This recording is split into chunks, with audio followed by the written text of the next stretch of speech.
Hey, how's it going, everyone? It is the early show at weird times. I'm up very late Australian time. So I was like, hey, I have an Amber Alert that I want to talk about. And I didn't do a late show yesterday. So why don't we just jump on now and talk about it at like 2:30 in the morning Australian time? And I was like, well, why not? Let's see what happens. I've never been on this time of night before, and I was like, let's see who shows up. Let's see who shows up for a true crime show this early in the morning.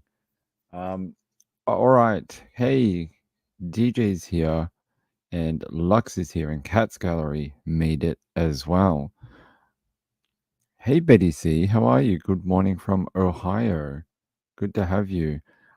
Overnight, just after I left yesterday, I saw this come out.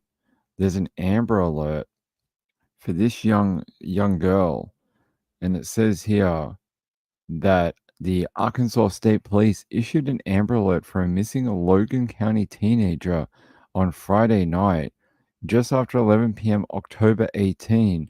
Police said they believe the 14-year-old Trixie Struder was with a suspect driving a silver SUV with black wheels and no license plate. That sounds suspicious, right? They say, according to authorities, Trixie was last seen around 7:30 p.m. on August 18 near her home, and her home is South Maple Street in Ratcliffe. Police say Trixie was wearing a short white shirt with brown stripe and black pants. She has short blue hair and purple framed glasses. She is also believed to be carrying one light blue backpack and a second backpack of unknown color. It's also possible that she may be with her black and brown spotted cat. She may have a cat with her. That is an interesting Amber Alert. A cat. I don't know if I've ever seen a cat mentioned in an Amber Alert before. So it's very odd. But anytime you have a young person missing, it's worth reporting on. So there's her photo. Let me see if I can find anything else about this young lady. Let's see. Let's see what they say in her Amber Alert profile. It says here, yeah, she's from Ratcliffe, Arkansas, 14 years old. It's very young. She's white, blue hair, green eyes, 5 foot and 100 pounds. And it says here she has blue hair, purple eyeglasses. Last seen wearing a white short shirt with a large brown stripe, black pants. Trixie had two backpacks and one light blue, the other is unknown. And she had a cat with her that is black with brown spots. I don't think I've ever seen that before. And it says associated companions unknown. Unknown. And they just, yeah, not available. A silver vehicle, black wheels, license plate removed. And that's all we have of the person who may be with her. We just unknown.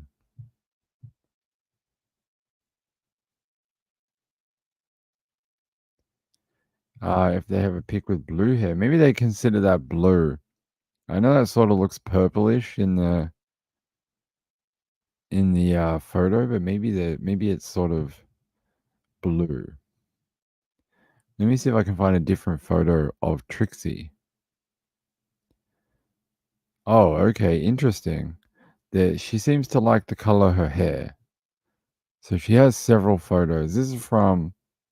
I'm pinching this photo from Crime with Bobby. Hey, Crime with Bobby. I'm just pinching a photo from you. Uh, Let me upload this. So they uploaded this photo of her with orange hair. So she likes to dye her hair. Not an unusual thing. I think I've seen that in a lot of young people cases. I mean, I think I dyed my hair about 50 different colors when I was a teenager. So not an abnormal thing to do. I just want to see if we can find it with a more bluish color, but maybe they just consider that purple blue. Maybe people are colorblind. I don't know. Let's see.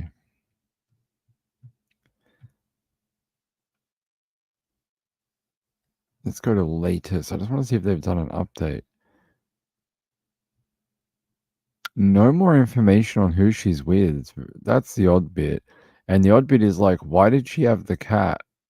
And it sounds like she ran away from somewhere, right? Because she had two backpacks and she took the cat. It's almost like she was leaving from somewhere, like going somewhere or wanting to go somewhere. I don't know.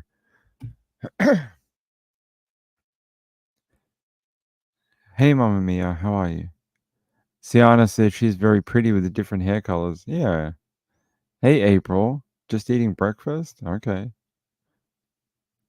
Hey, Rachel, how are you? Candy for you.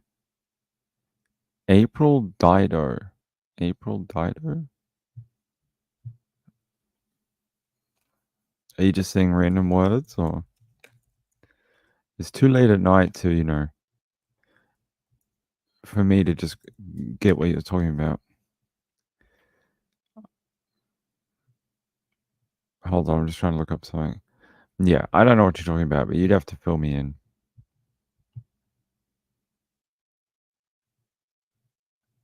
All right. Um, no added information. I was hoping we would find something more about the vehicle involved, but not not anything not anything that we would find useful.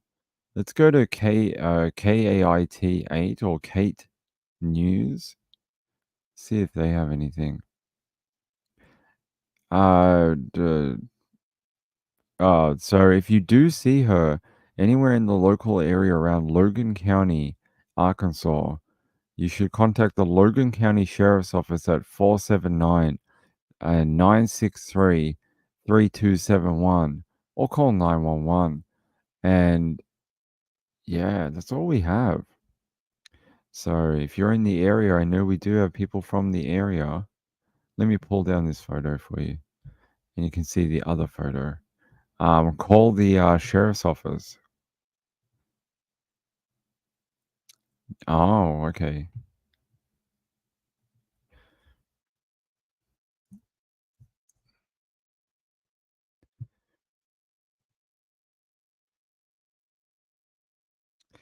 I don't know. Whenever I search that phrase, and it comes up with something completely different. Her name is Trixie Struder. Let me put it in the bannery thing. Yeah, let me put in the bannery thing up here. Oh, we use it so little, I've forgotten how to do it. How do we get this?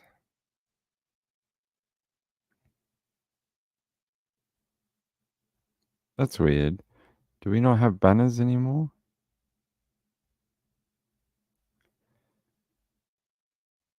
Huh.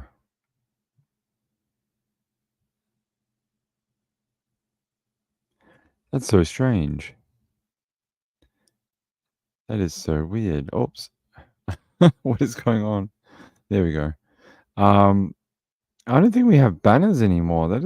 We used to have like the little scrolly banner thing we could do. Did they take that out of StreamYard? Oh no, it's up here. Ping, you shouldn't come on at this time of day.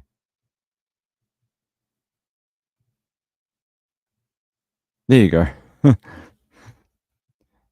Shouldn't come on this time of day when you're tired, Ping. Arkansas. What time is it where I am? It is 2:30 in the morning right now down here in Melbourne, Australia. Yeah, 2:33 a.m. in the morning. Very late. I sort of switched it. Normally I'm normally I'm on late when I'm normally on, it's late for you. So now I've flipped it around. Now it's early for you and late for me. But I just thought, I don't know. I was bored. I was like, hey, let's do some true crime. Let's go to New York.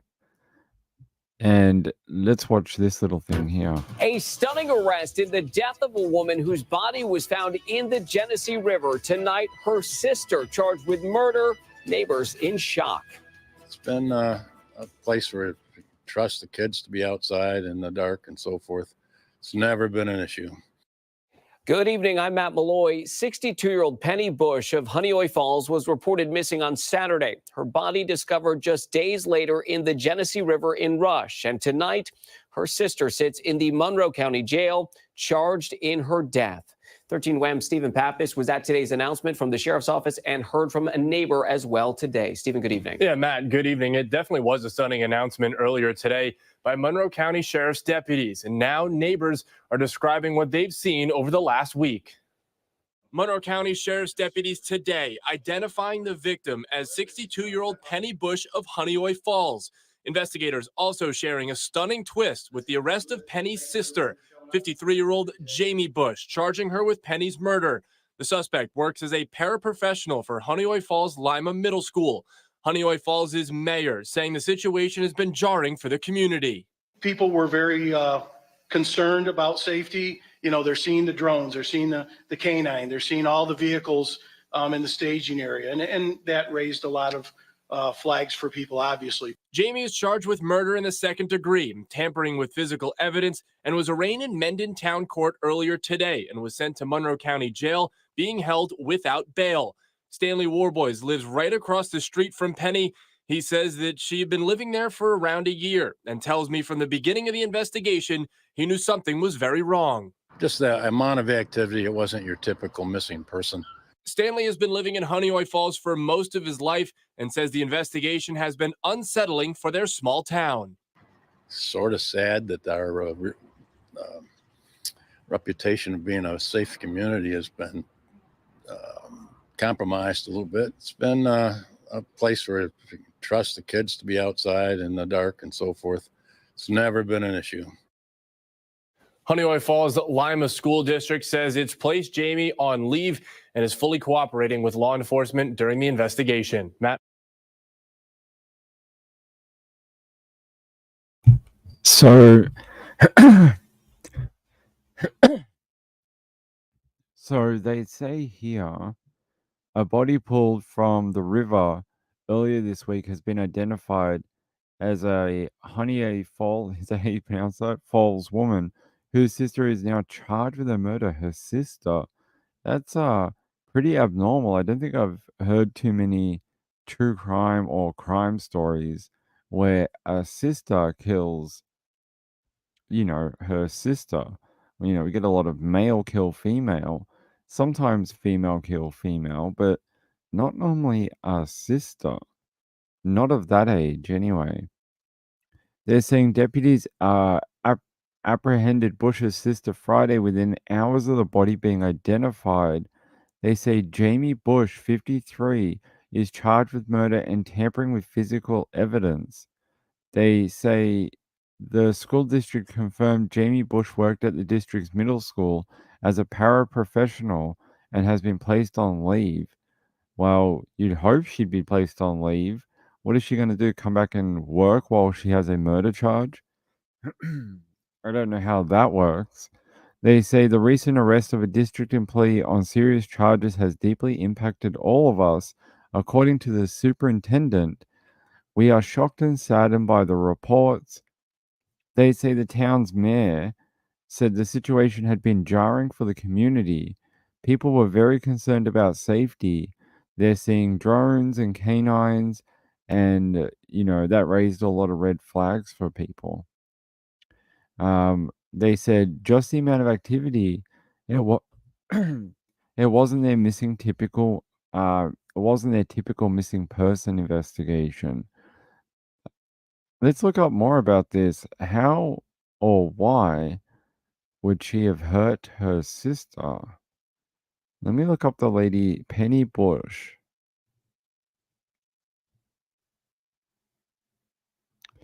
Let's go to WHEC.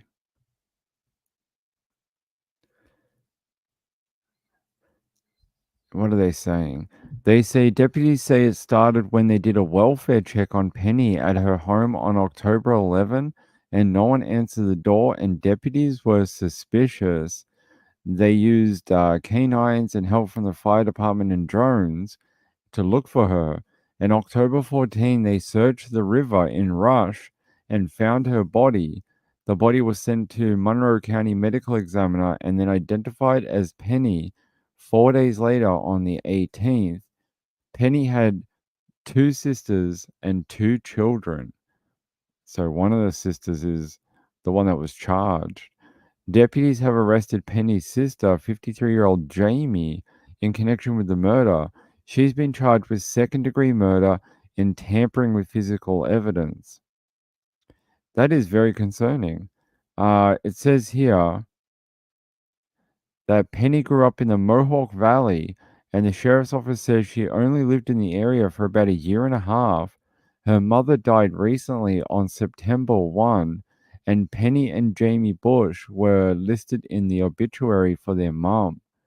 They say the sheriff, Todd Baxter, wouldn't discuss the motive behind the murder. They say Jamie was arraigned in Mendon Town Court and brought to Monroe County Jail on Friday without bail. Very interesting. What do you think the motive is? If their mum died in September, do you think it was over the will of the mum? Like, whatever the mum had left behind? Do you think the 2 sisters may have fought over money or, you know, things like that, like housing, property?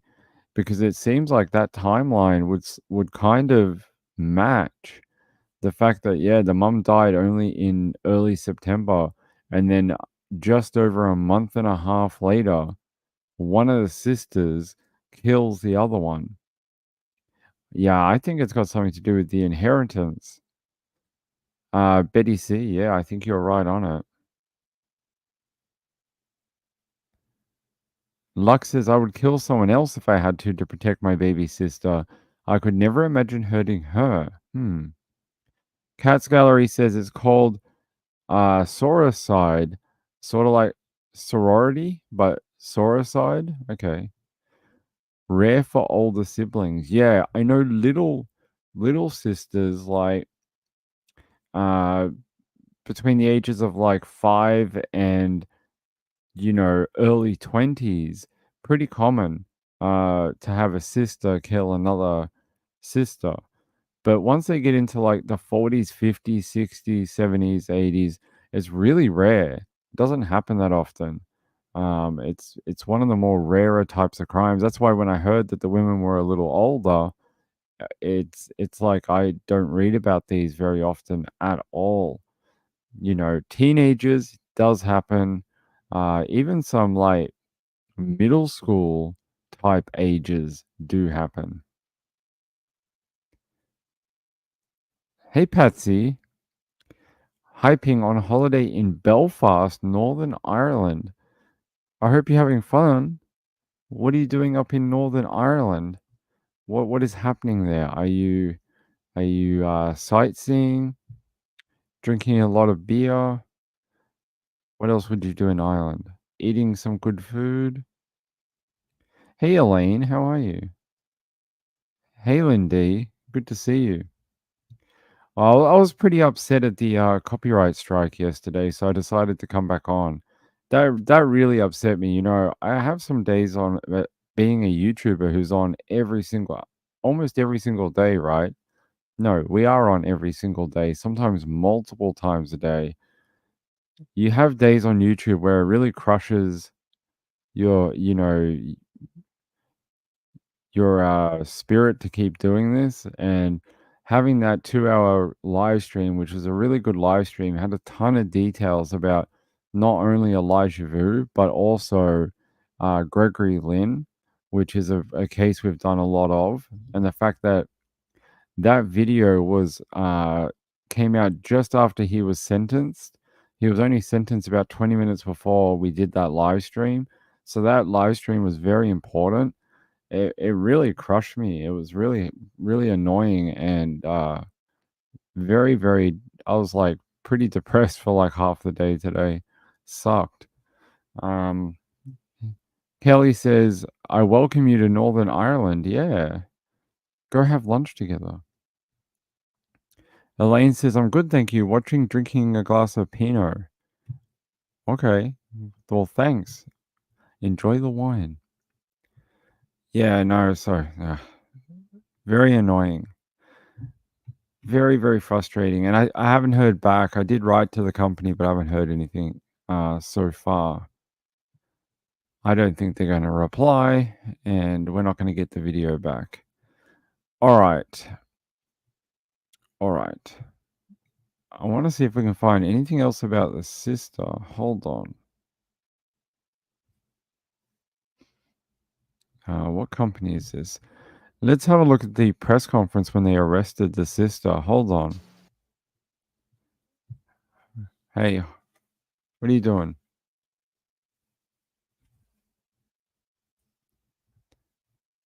Let's go to this one here. What are they going to talk about? Body has been Yeah. discovered in the Genesee River. As you know, we put out a press release about 2 days ago for a body that we found in the Genesee River in the town of Rush, New York. That body has been identified as Penny Bush, who is identified as a missing person investigation that we've been doing here at the Monroe County Sheriff's Office for a bit of time now. Upon discovery of her body, the investigation took several new leads. We want to update you on this case, but we want to start out, of course, with condolences to the family members of Miss Bush and to the community. And with that being said, before we even start, I'm going to have Deputy Hurley do the introduction so you know who's up here if you have any follow-up questions on this press conference. Good afternoon. Thank you for joining us. Like the sheriff said, we just want to do a quick update on our investigation into the body found in the river. I am Public Information Officer Deputy Brendan Hurley, and we're joined by Investigator Sergeant Dave Bolton, Captain of our Investigations Division Tom Rowe, Major of Operations Jeff Wagner, Mayor of Honeoye Falls Rick Milner, Chief Deputy Michael Fowler, and obviously Sheriff Todd Baxter. So he's going to update you. If you have any questions, we'll do our best to answer those. Just remember that this is still an ongoing investigation, so there's not a lot that we can get into, but you can also grab me afterwards and we'll answer any questions we can for one-offs. Sheriff? Thank you, Deputy Hurley. Again, our condolences to the family of Penny Bush. As you may know from prior information we released, on October 11th, the Monroe County Sheriff's Office responded for a check to welfare on Miss Penny Bush, 62 years old. And that was a simple routine call, a call we go to quite often, just check the welfare. I haven't had contact with a family member for a while. The tenacity and the follow through of the initial responding deputies and their immediate supervisors were utterly incredible. They found a few things that were odd, out of the ordinary. The adult didn't answer his door, but that's not abnormal. And they could have simply done a report and moved on. Instead, their tenacity continued on to the point they found this to be a suspicious condition and called in the assistance of our criminal investigation section.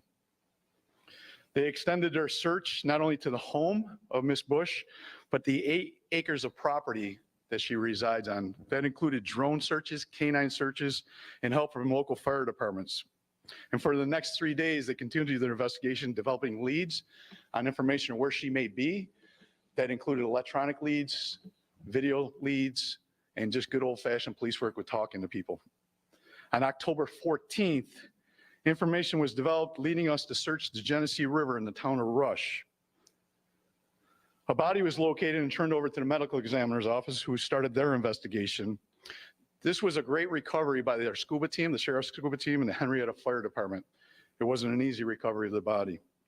The investigators continued to search for more evidence. And on October 18th, the victim was positively identified as Penny Bush. And within hours, we developed the information we were looking for from the first few days till today. And we're able to make the apprehension of Penny's sister, Jamie Bush, who's now in custody for the murder of Penny.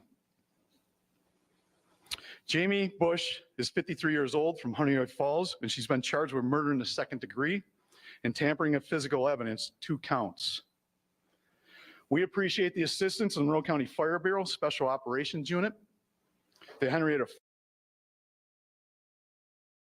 You know, the interesting point here, and especially with the charges, she got done with the second-degree murder, but it's the 2 counts of the evidence charges, 2 counts of what was Ping's getting mental lapses at 2 a.m. Hold on.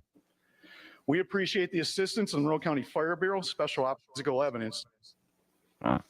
Tampering with physical evidence times 2. I think that's pretty interesting. Like, is one the body? And if that is one, what's the other one? Or what else did she do to try and cover up her sister's death? Very odd. And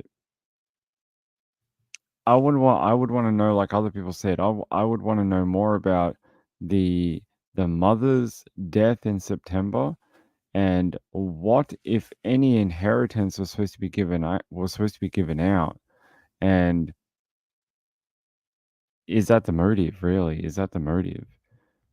That's what I'd like to know. What is going on? I got bored. So I'll tell people what's going on. We went out to dinner tonight, and we got back only an hour or 2 ago, and I'm still sort of wired from being out with everyone. We're in a very loud restaurant, and we were sort of like talking all night and yelling and just having a lot of fun. We're at a Chinese restaurant with our entire immediate family. So I got home and I was still a bit wired. So I decided to come and hang out with you guys. Yeah, I definitely think there's more to this, and I definitely think we need to know more about any inheritance, any will, and what happened after the mum died. Because that's a pretty major life event. You have someone that's like your mum pass away. That's not something that just happens every day. That's a major life stressor, and so is inheritance. Maybe one sister got more than the other. Maybe mum left something to one sister that the other sister thought that she was going to get. Maybe one of them is in a financial situation and thought, when mum dies, I'll be taken care of, and didn't get what she thought was supposed to be going to her, and decided, well, if I don't have another sister, maybe I get all of it. So let's keep listening. Jamie Bush is 53 years old from Honeyoke Falls, and she's been charged with murder in the second degree and tampering of physical evidence, 2 counts. We appreciate the assistance of the Monroe County Fire Bureau Special Operations Unit, the Henrietta Fire Department, the Village Honeyoke Falls Fire Department, and the New York State Police K-9 Unit. We also acknowledge our Monroe County Sheriff's Office Crime Victims Unit that's been working with the family through this very difficult time. As Deputy Hurley said, this is still an ongoing investigation. We're working hand in glove with the District Attorney's Office, and we want to make sure they have a proper prosecution. So as you know, in these cases, we're going to be very limited on method of operation, motives, and things like that, which I know the public always wants to know and you guys inquire about. But please have that respect that we're trying to get a good investigation into a good prosecution. So with that being said, I'll take a few questions if you have them, or if you got more technical questions, the investigator, Sergeant Bolton, is available.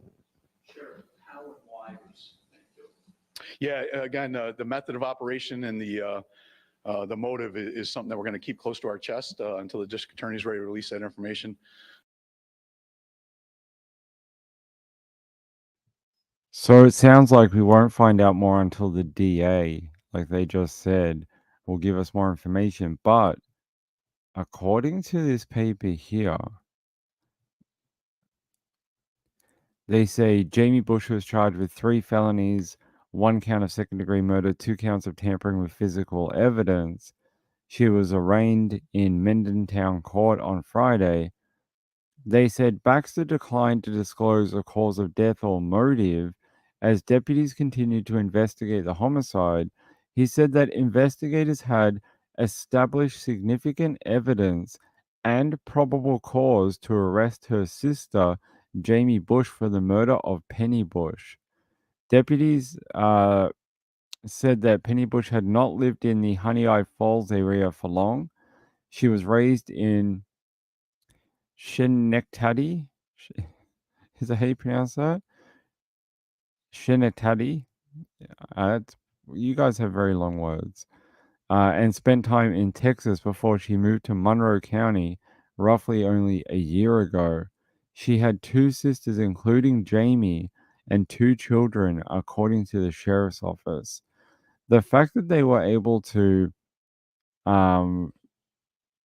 as they say, establish significant evidence and probable cause so quickly, and arrest the sister as soon as they found the body speaks volumes. Tells me that while she did destroy evidence, maybe this was a crime of passion.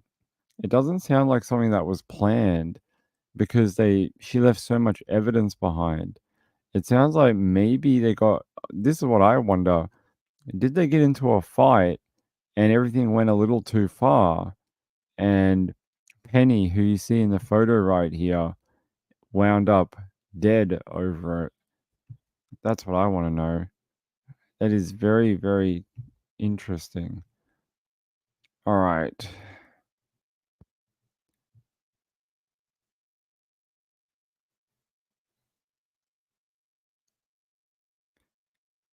Yeah, let's go to AOL. There's another photo of Penny. Do we get a photo of the sister? What do they look like? Jamie Bush. All right. Wonder if we can get a photo of her.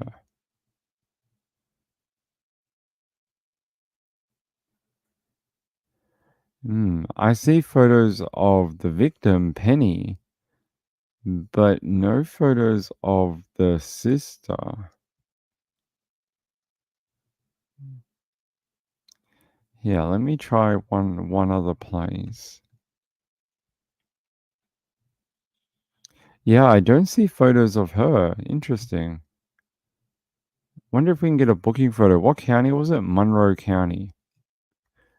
Yeah, well, that might play into what I said before, that it was a crime of passion and it was like a fight over that inheritance and she didn't mean to kill her. That's why it's second-degree murder, not first-degree murder where there was planning and, you know, a lot of thought went into it. All right, hold on. What are we looking for? We're looking for this woman. Hold on.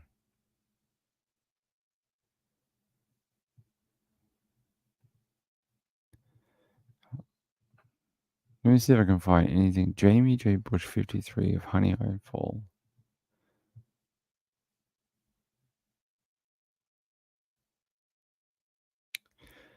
Let's see if we can find a booking photo. So if this is... What county is this? Monroe County. All right. Monroe County.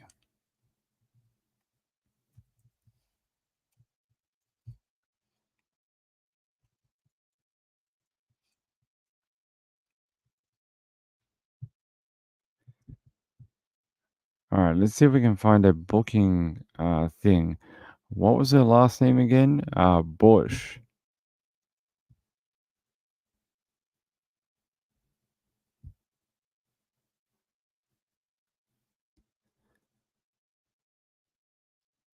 Yeah, she is on here. What does this number mean? So I have a jail number for her. Let me see if can I show this to you? Yeah. So she is here under Bush, Jamie Bush, right there. So her number is that.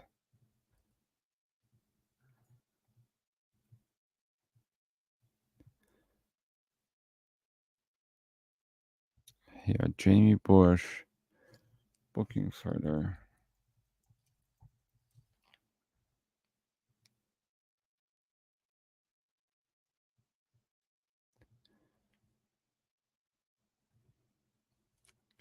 No booking photo. Interesting. But she is listed on the jail roster that you see in front of you right here. Booked in on the 18th. And she has an inmate number too. Or whatever they call this. An MCJ number. Monroe County Jail number. So there you go. Let's see what they say here.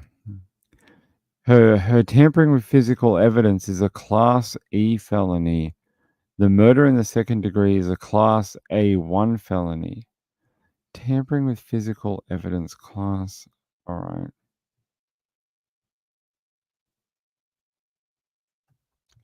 Arkansas.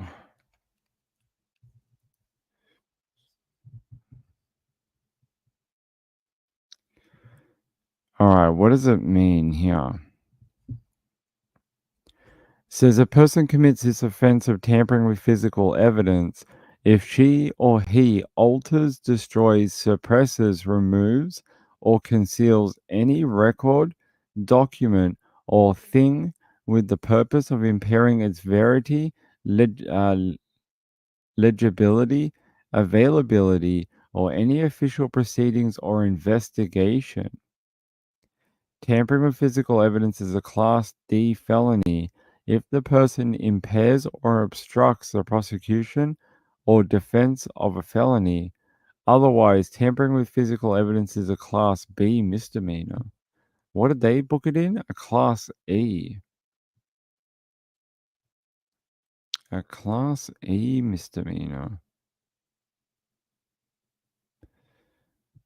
Class E. Yeah, the act of tampering with physical evidence is considered a Class E felony. Okay, that's interesting.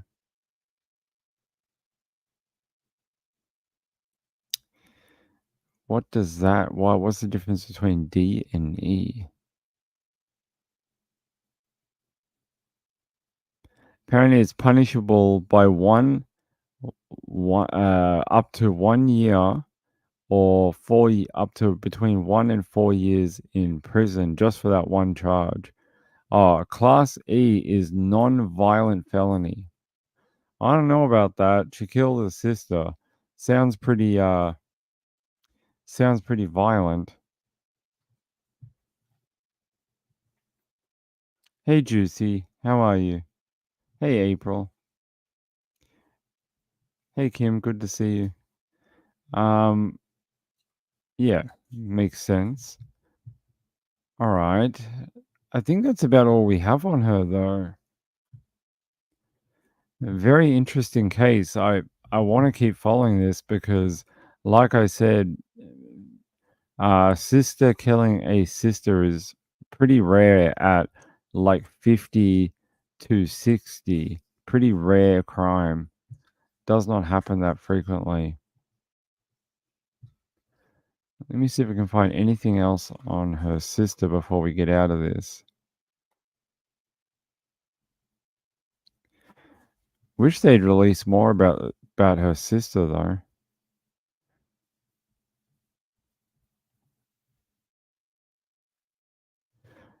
Maybe Rochester First has more information. So when they were originally called out for that welfare check on October 11, it was a routine call and they weren't exactly, suspicious of anything. But if you look here, apparently the sister, Penny, the one that was murdered, she was last seen at her home on October 6th, and the welfare check wasn't called in until October 11. That's 5 days. That's a long period of time for someone to try and disappear a body if they wanted to. Let's see. Here. Sheriff Baxter said the criminal investigation began after searching the home, with crews searching Bush's home and the 8 acres of her property. They received information on October 14, leading them to search the river, where the body of Penny was eventually found. They did not elaborate on the nature of that information. Do you think the sister broke down and told them what she did? Very interesting, right? The fact that they were able to figure this out so quickly, arrest the sister, find the body, find evidence. It's almost like the sister cracked when police got involved, and she admitted to what she did. Maybe, yeah. Apparently so. All right. I'm going to keep an eye on this. I want to find out what happens when this woman goes to court. When she goes to court over the death of her sister.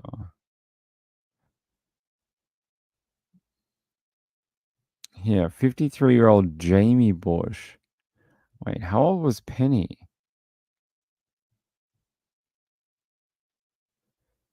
Penny Bush. How old was Penny?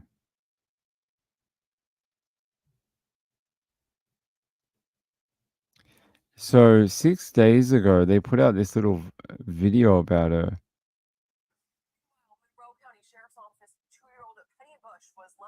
How old? Okay, so Penny was 62. The sister was 53. So a 9-year age gap between them. Yeah, so Jamie was her younger sister by about 9 years. That's actually a bit of a gap. I mean, while not super abnormal either, a lot of children come together like, maybe 9 months apart, a year apart, a couple of years apart. Not super often, it's like a decade apart. So the next question I have is, were they from the same father? And what was their relationship like throughout their life?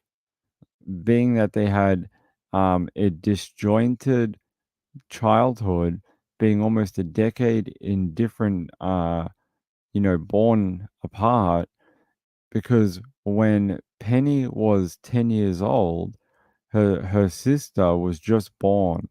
So by the time her sister was 5, Penny was already a 15-year-old. So already like a middle teenager. So does that mean they didn't really grow up together? Does that mean their relationship was kind of strained as like they got older because they didn't really grow up? They didn't really have a super close relationship, being that, when you have siblings that are born within like a year or so, they all go to school together, they grow up together, they go through similar life events at the same time, but not when you're a decade apart.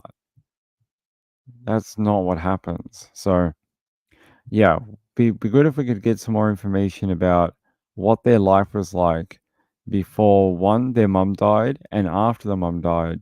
Two, what was Penny and her sister's relationship like throughout their life? Were they close? Were they not? Maybe different moms? Maybe. Could be. All right. That's all I have on that one. All right. I wanted to show you what was going on in Suzanne Simpson. Not a ton. Since I don't know if we did this update, but the search of the landfill has now ended. They are not continuing that search of the landfill, and they are shifting their focus to another point in searching for her. So they didn't never found any evidence at the landfill. Nothing. Pretty terrible. Let's see. They say here an FBI special agent explains what's next in the investigation. We had the police chief tell us Hold they on, were I have to go to a confident different page.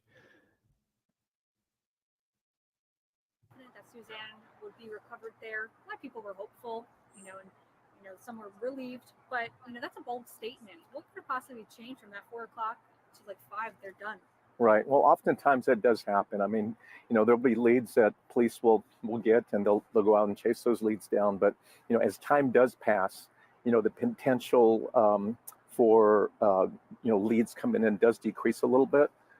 So oftentimes police will go out and re-interview some of the witnesses. And again, with that as well, witnesses kind of have a memory problem, and sometimes their memory wanes in terms of like specific things or specific events about the person. So those are some of the challenges with respect to the landfill that they went out.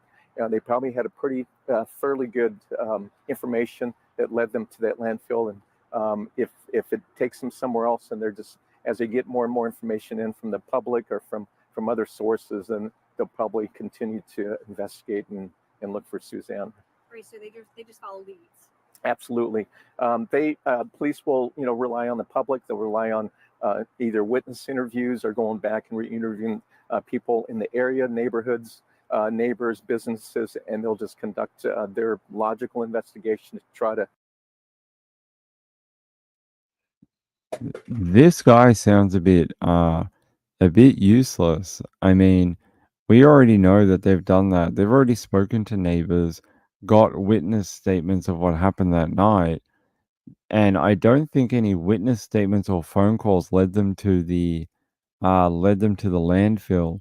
I would have thought that might be something like GPS or GPS of her husband Brad in the truck that he drove, because originally they searched Kendall County, then they switched very quickly their investigation from Kendall to the landfill, and now they're saying she's not in the landfill at all. Well, where is she then? Because it's been almost 2 weeks, 3 weeks, and they haven't located anything. Not a trace of this woman. Yeah, let's get out of this.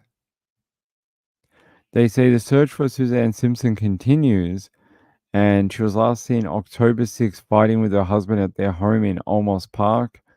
They say crews have been searching a southeast side landfill for days, but have not shared what led them to the landfill or what evidence they're looking for. The Texas Department of Public Safety said they are ending the search at the location, but the investigation continues. They say searching the landfill has been a difficult challenge. Joseph Holstra, the managing attorney of HGC law firm, talks about the challenges of a landfill search for evidence. He said they could be looking for some type of murder weapon, but generally at a landfill, and with the intense nature of this search, they're going to be looking for a body. And he says their saying in criminal profession is no body, no murder. But really, you can prove up a murder case without a body. It's just a lot harder. You have to have very strong circumstantial evidence, and that evidence could be very powerful evidence, he said. The Olmos Park police said in a statement that we feel confident there is a good chance of recovering Susan at that location, meaning the landfill, but they did not. They went on to say that the Simpson family has been very helpful and supportive, even when they are the ones in need of support and understanding at this time. And they just say Susan's husband, 53-year-old Brad Simpson, remains in Bexar County Jail and is now facing an additional federal gun charge on top of 2 family violence charges he was originally arrested for. And I'll play this little bit of video here about this gun charge. He had an unregistered gun in his home, and that's what they got him on. This particular weapon, a short-barreled shotgun, I think that's what they said, short-barrel shotgun, had to be registered with a local, with a federal program for these types of weapons. You read the affidavit. Can you kind of explain to me what federal Hold on, I get your bigger thing.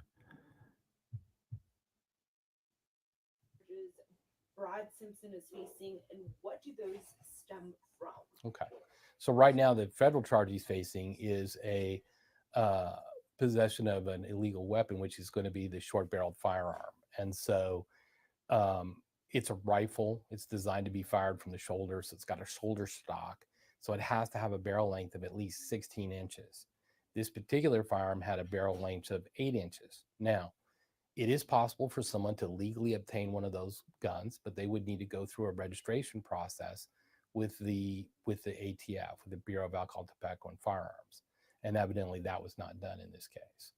What about the silencers? Are the silencers legal to own? What's the process for it to be legal to own those? So an individual can obtain a silencer. However, they do have to apply for and register that firearm with the Bureau of Alcohol, Tobacco, and Firearms. Again, there's a process for them to do that.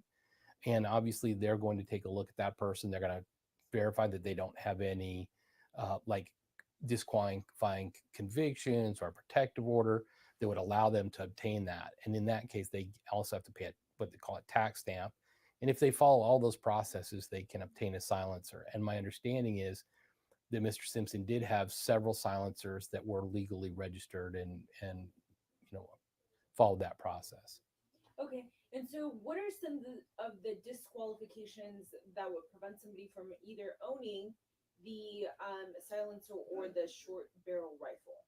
Okay, well, so there is a variation between Texas law and federal law. So when we talk about obtaining those items, we're primarily talking about federal law. So anybody who was under a protective order, usually that would be a family violence situation, but not always, but most often. I'm going to leave it there because I've already heard the bit that I wanted to show you. They put out a new timeline on KSAT too the other day, and it has some interesting little bits of information here. They said police interviewed police interviewed staff at the school. One of Susan's children attends. The child told staff that her parents were fighting and that her dad assaulted her mom and took her phone away. And the child also said her mom had a bruise on her elbow. That's horrific to hear that a child is telling, people at the school those type of details about their poor mom. They also say on Tuesday, October 8, investigators questioned Brad Simpson's brother, Barton Simpson, who told police that Brad Simpson had called him and apologized for all the problems he had caused. So all the problems he had caused, but not about killing his wife. Interesting. Or where his wife might be.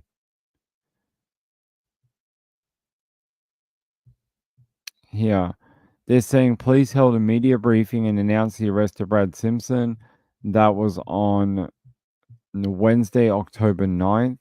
They say investigators, they said they were not able to determine yet whether, They say they held a media briefing announcing the arrest of Brad Simpson. They mentioned that investigators found 2 items in the woods, but he did not offer specifics. He said he was not able to determine yet whether they were connected to Susan Simpson. Investigators also searched the couple's home and surrounding areas, but declined to say what, if any, evidence they had found or located. And then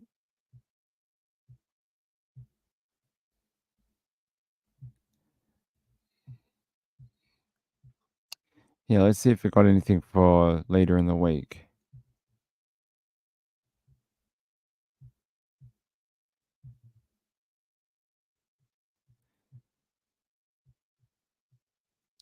I want to see what's going on next. Like, what is happening next after the landfill? Nothing. Okay. Last update they had was that the landfill search would continue, but on Thursday they shut that down and now they are not continuing with that particular search. They believe they have exhausted the area of search location that they that they wanted to search, really. Here, this is a new update. Search for missing mother Suzanne Clark Simpson will focus on wooded areas in Olmos Park, according to the city mayor. Interesting. They're going to search a different location now. They say nearly 2 weeks after the disappearance of Susan Simpson, the city's mayor said the search will resume within the city limits. The Olmos Park mayor, Erin Harrison, said the local police department has enlisted the resources of Texas Search and Rescue, an Austin-based nonprofit organization. Interesting. They say Harrison said OPPD and Texas Search and Rescue will continue to search for Suzanne Simpson and will now focus on the wooded areas in and around Olmos Park. As Olmos Park police investigation continues, Harrison said the department is not requesting volunteers in its search for Suzanne. And yeah, so now they're going to be searching the wooded areas in the suburb where she was originally last seen. So not Kendall County, not the landfill, her home suburb. Interesting that they've now decided to go in that direction. And that is the latest update, that they will continue searching wooded areas. It's 3:20 in the morning. 3:20, so I'm going to have to wrap up soon. Moon Shadow, hey, how are you? Good to see you, my friend. Yeah, I thought you guys all might get a kick out of a weird time show. A show at a strange time. I thought you might be interested. Nick says, "Woot, you are on in my afternoon." Yeah, I need to get some sleep because I'll be back on at 9 p.m. Eastern or around then this evening as well to do more true crime. So we'll be back on again later in the day. And I've had a very long day. I've been up since 5 a.m. So it's been a long day. Actually, I've almost been up 24 hours. It's been a long day.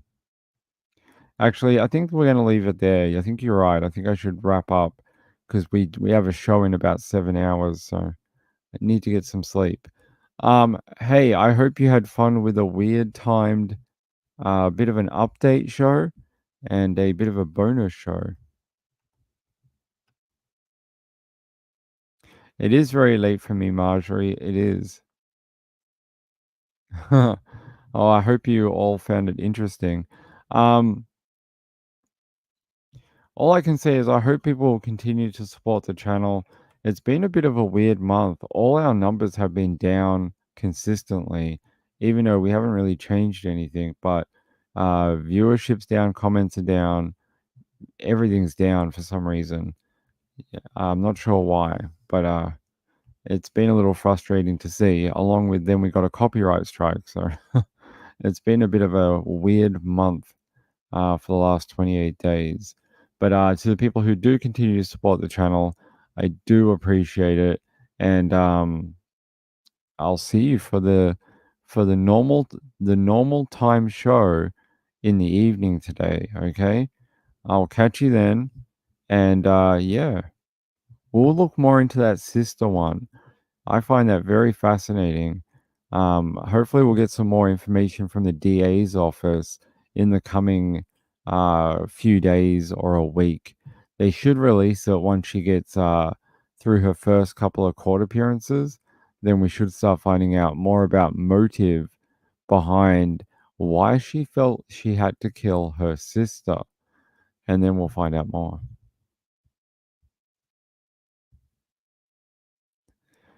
Could be April, could be. All right, I'm going to get out of here. It's very late here. I'm going to get some sleep. I will see you for the normal time show a bit later today, okay? Good night. Bye. Have a good day out there wherever you are. See you later. Bye-bye.